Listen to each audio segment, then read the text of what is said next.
What's up, Eagle family? Thanks for tapping in.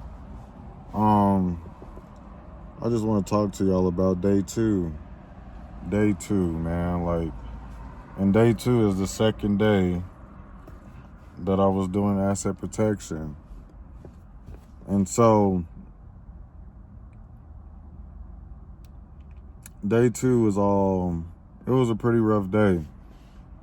You know, me and my boy, at the time, my partner, we was walking the floor and seen this black dude with a black empty backpack. And so, boy, he goes back. He selects a whole bunch of DVDs, selects a few other things from like pharmacy. I think they were like those expensive ass razors. You know what I mean? He grabbed a handful of those, concealed them in the backpack, and he was out the store. So, at the time, I was in training, so there wasn't really too much I could do but just stand back, you know what I'm saying, and watch, take notes type shit.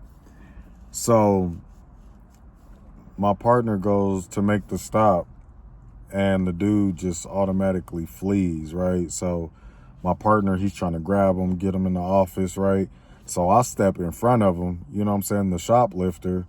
This nigga picks me up and tries to body slam me on the ground, right? So my boy, he came over to help me. I'm on the ground, right? This nigga body slammed me, okay? This nigga body slammed me on the ground. It wasn't like I made direct contact with the concrete, but I held myself up, you know what I'm saying, as I was falling. But we just gonna call it a body slam. Fuck that, you know what I mean? So this nigga body slammed me and ran out the door. My partner, he's on the phone with dispatch. He's getting the police up there. They end up catching this nigga at the end of the parking lot. I mean, these niggas was there like quick, fast, in a hurry. So they bring him back. We get his name, date of birth, all that good shit. Prosecuted, of course, goes to jail. And so after this nigga runs out the vestibule, runs through the parking lot, I got people looking at me with the sad face, looking at me like, asking me questions if I'm all right. You know, I got employees looking at me like, you know what I'm saying? I'm looking around like, oh, hell no.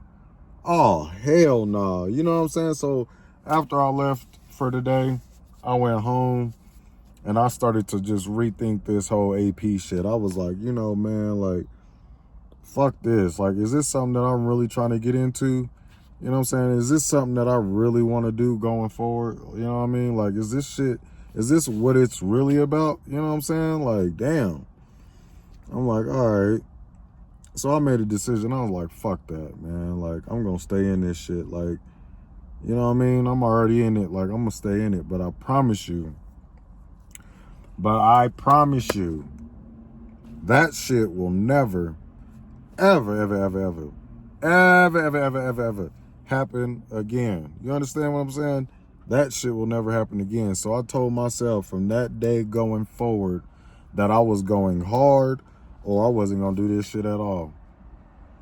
I wasn't going to do this shit at all, Eagle family. I'm not even bullshit. When I tell y'all that I was fed up that day and I just had started, it was only my second day. I was like, okay, bet. This is what these niggas on?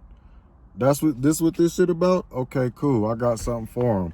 So ever since that day, I've been going in. I was going hard. I was hit sticking niggas when they left the store. If niggas was getting verbally aggressive, I was getting verbally aggressive. Like, I was with the shits. I wanted all the smoke. To this day, I want all the smoke.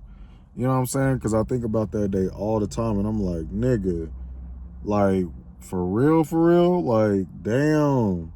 You know what I mean? And the fact, like, people was, like, looking at me like I got my ass whooped type shit, I was just like, nah, I ain't having that. For real. Yeah, so I told myself, I was like, fuck that, man. Like, if I'm gonna be doing this, I'm going hard.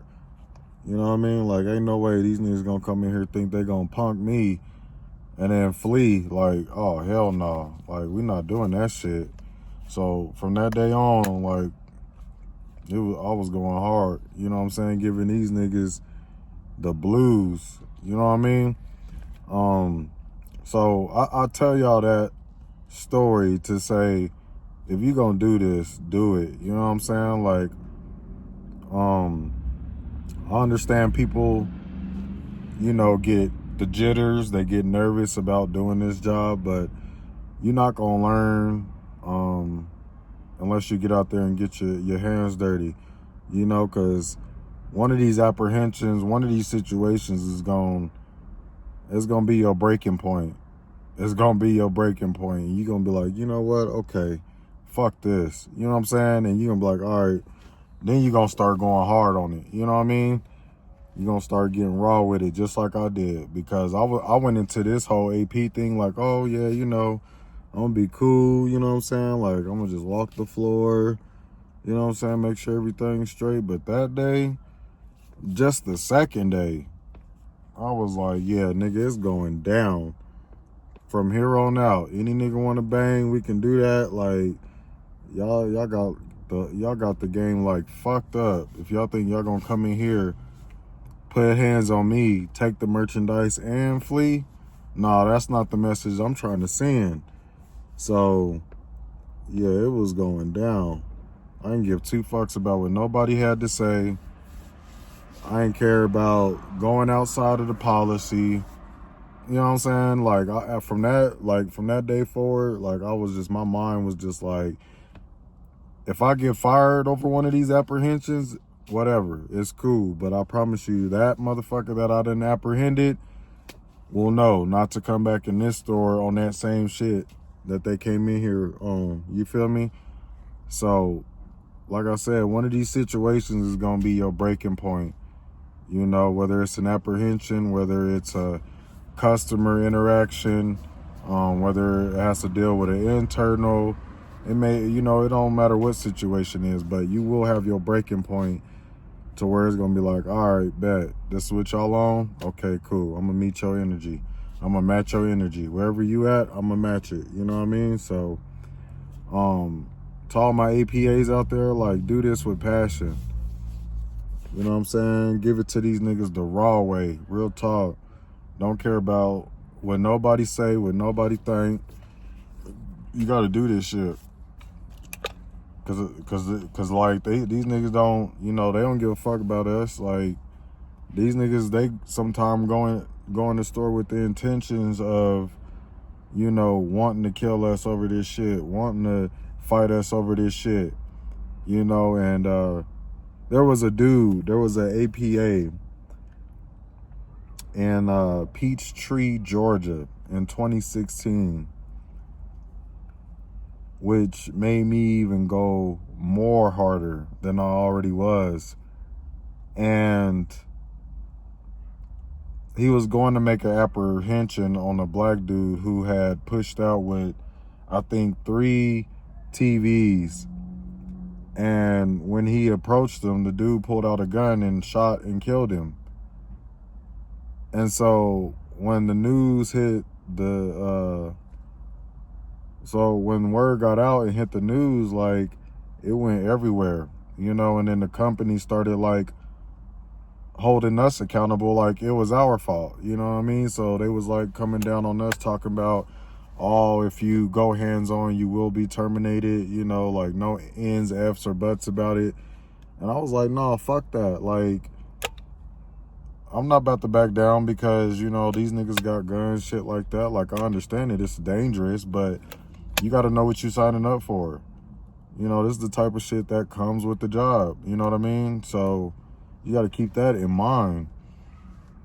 So when that happened, I was like, oh yeah, fuck that. So that's when I had came up with the tactic of coming in hot, because if I'm rushing up on them, if they do pull out something, if they do reach, by the time they even pull out like that, I'm on their ass. And if I see something, they're not going to get a chance to shoot it. I promise you, niggas be in the comments talking about, oh, I wish that was me. I'd have flashed the pocket rocket. No, you wouldn't have, nigga. I promise you wouldn't have. I promise you wouldn't have. There has been several times where I've been with a subject who had a gun.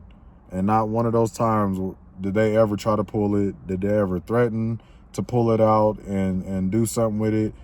And I'm going to tell y'all like this. I told them straight up, if you reach for it, I don't give a fuck about this job. I'm going home. I will beat your head against this wall. No bullshit.